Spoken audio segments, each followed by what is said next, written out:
YouTube, welcome to my YouTube channel, Annabella, and today I'm going to be reviewing Saltburn. Yes, it is a controversial movie, aside from the kinky sex scenes that we all know happen in real life, but nobody wants to talk about, let alone to see on screen.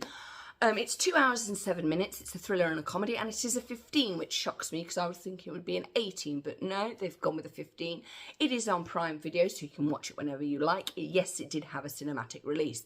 Felix basically is an upper middle class child who comes from a grand estate called Saltburn. He is the heir, and he's portrayed very angel-like all the way through, even down to the costume that he dies in. It's got golden angel wings.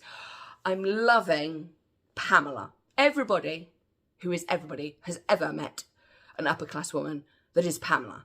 Completely lost, completely no idea what they're doing, and you know that it's not going to end well for them. They are a gentlewoman of no means.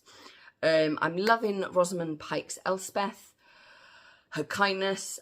I actually really enjoyed Richard E. Grant's portrayal of a fading aristocrat, because they are fading, but they also still have a lot of power and influence. And it was interesting how Oxford was portrayed, because that is basically it to a T. There are scholarship people, and then there are the posh lot, or the smart set, who are there because they are there. They're not necessarily there to get an education. They're there to get a tick box. I went to Oxford, which is quite shocking in 2023 that we can still, talk about this, but we know that. And it was interesting how Felix was trying to get Ollie to go back to his middle class life, saying, this is nice, go back home here. No, not going to happen. And yes, overall, awkwardness all around. It reminded me of Mothering Sunday, which is a film I really, really like for a whole host of other reasons. Very similar, but also different. But Saltburn, yes, it sums up the current issues that the upper middle class are facing, and the landed gentry are facing, because the landed gentry are caught in between a rock and a hard place of, I've got all this property, but it may or may not be making any money. In fact, it may be draining me money. What do I do with it? Do I sell it off for housing? Do I open it up and make it National Trust? There are a whole host of things going on there. And there is this weird relationship between the working class, like the maids, the butlers and the gardeners, they remain, whether it's in National Trust ownership or with the family still, because those jobs still need doing. And let's face it, a family of 4 is not going to get round a 15-acre property. They're just not. It's too big. You've also got the issue of, where do the middle class fit into this, or the upper middle class, or people who work really hard, go to the best schools, and then find themselves hanging out with the smart set, but they're not hanging out, they're sort of coexisting by them.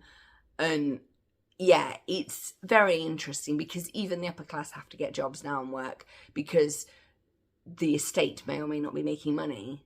It depends whether you grow timber or crops or farm, and it is very much agricultural based.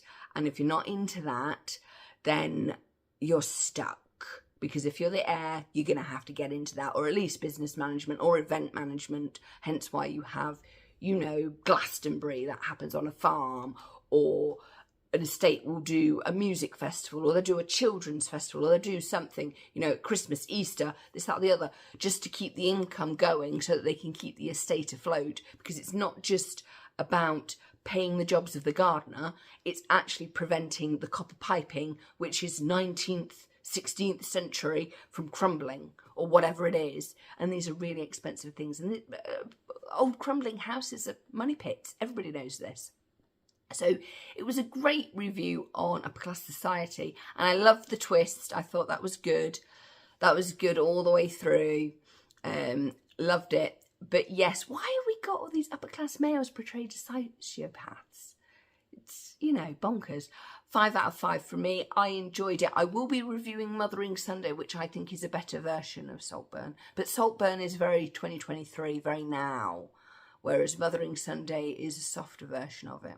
Anyway, I have spoken enough. 5 out of 5 from me for Saltburn. Please like, comment and subscribe. I'm hoping that you're having a very safe, happy holidays, though we don't really say that in the UK. We just say Merry Christmas, because Merry Christmas is a public holiday, whether you are Christian or not. So Merry Christmas to you and a Happy New Year, and I'm hoping that you're staying safe. Bye!